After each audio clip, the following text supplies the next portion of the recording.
کر رہا ہے؟ اب کسی کے پاس کوئی جواب نہیں. کہا 3 سوال ہمیں کرنا ہے. کہا کہ ایک سوال تو میرا یہ اس وقت اللہ تعالیٰ کیا کر رہا ہے، اور دوسرا سوال یہ کہ اللہ تعالیٰ سے پہلے کیا تھا، اور تیسرا سوال میرا یہ ہے کہ اللہ تعالیٰ کا رخ اس وقت کدھر ہے. تینوں سوال ایسے ایمان کو کھا لینے والے سوال. اب تمام لوگ وہاں پر اکٹھے ہو گئے. اکٹھے ہونے کے بعد لوگ ایک دوسرے کا منہ تک رہے ہیں. کہا کہ بڑے میاں آپ ہی بتا دو، یہ سوال پوچھ رہے ہیں، ہم مسلمان تو ہیں مگر ہمیں یہ معلوم نہیں ہے. تمام لوگ وہاں پر اکٹھے ہیں اور اسی محفل کو چیرتا ہوا ایک طالب علم بچہ آیا. اس نے کہا کہ میرے بھائیوں، میرے چچا اور دادا، یہ بتا دیجئے لوگ یہاں پر جمع کیسے ہیں؟ ایک انسان ممبر پر بیٹھا ہوا ہے، سارے لوگ نیچے بیٹھے ہوئے ہیں، آخر مقصد کیا ہے؟ اب دادا نے کہا بیٹا بات نہ کرو، تم تو ابھی چھوٹے بچے ہو، عمر تمہاری چھوٹی ہے، ہم 80 سال کے ہیں، لیکن ایسا سوال پیش کر دیا ہے کہ ہمارے پاس جواب نہیں. 60 سال والے جواب نہ دے سکتے ہیں.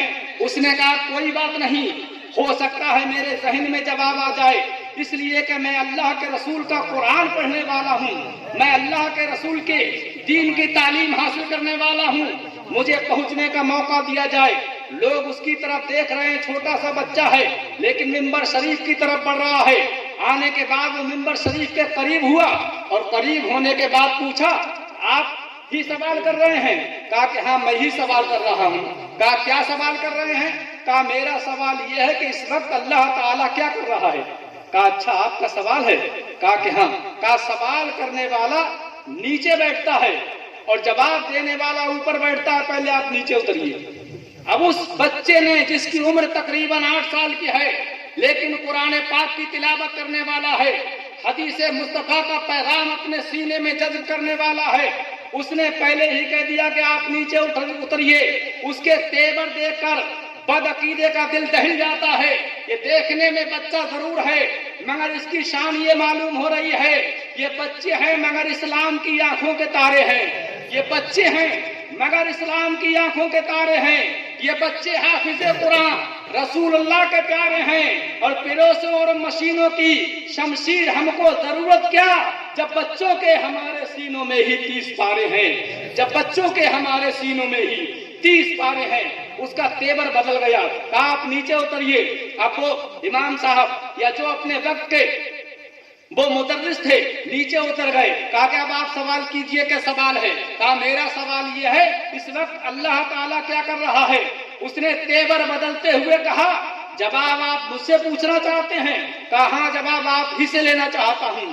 کہا اس وقت سنو، پوری قوم کے لوگ سن لیں، یہ بد عقیدہ ہے اور اس وقت اللہ تعالیٰ یہ کر رہا ہے ایک بد عقیدہ کو تخت سے اتار کر 8 سال کے بچے کو تخت پر بٹھا رہا ہے. یہ کر رہا ہے اس وقت اللہ تعالیٰ. اور دوسرا سوال پوچھو کیا ہے. کہا کہ دوسرا سوال میرا یہ ہے کہ اللہ سے پہلے کیا تھا. اس نے کہا اچھا تجھے گنتی آتی ہے. کہا کہ اب وہ کھول گیا اس کا دماغ. کہنے لگا میں اتنی عمر کا، میں لوگوں کو پڑھاتا ہوں، مجھ سے پوچھ رہا تجھے گنتی آتی ہے. کہا کہ ہاں مجھے گنتی آتی ہے. کہا بتاؤ کتنے سے سنا دوں. کہا زیادہ سے نہیں 10 سے سنا دے، اور وہ بھی سیدھی نہیں الٹی سنا دے. اب اس نے کہا ٹھیک 10.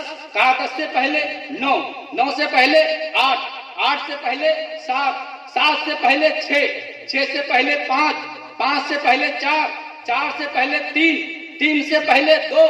کہا 2 سے پہلے 1. کہا 1 سے پہلے. کہنے لگا کچھ نہیں. تو وہ بچہ کہنے لگا میرا رب بھی ایک ہے اور میرے رب سے پہلے کچھ نہیں ہے، میرے رب سے پہلے کچھ نہیں ہے. اب کہا تیسرا سوال. کہنے لگا بس رہنے دیجئے، میں مان گیا. ایک بچے کی علم کا یہ عالم ہوتا ہے اور آپ کے یہاں تو بحمدہ تعالیٰ سینکڑوں بچے قرآن پاک کی تلاوت کر رہے ہیں. پھر آپ کی بستی کا عالم کیا ہوگا. اپنی بستیوں کو اگر بچانا ہے، اپنی ایمان کو اگر بچانا ہے ان مدرسوں کو آپ کو بچانا ہوگا، ان کی حفاظت آپ کو کرنا پڑے گی، ان کے اوپر دھیان آپ کو دینا پڑے گا، اس لیے کہ اللہ کے نبی نے فرمایا کہ مسجد میرا گھر، مسجد اللہ کا گھر ہے اور مدرسہ میرا گھر ہے۔ تو جو رسول اللہ کے گھر کی حفاظت کرے گا انشاءاللہ تعالی ہماری دنیا بھی بہتر اور آخرت بھی بہتر ہو جائے گی۔ پروردگار عالم ہمیں ان مدرسوں کی حفاظت کرنے کی توفیق و رفیق عطا فرمائے۔ اب آپ کے سامنے ماہر علم و ہنر، مخیر قوم و ملت حضرت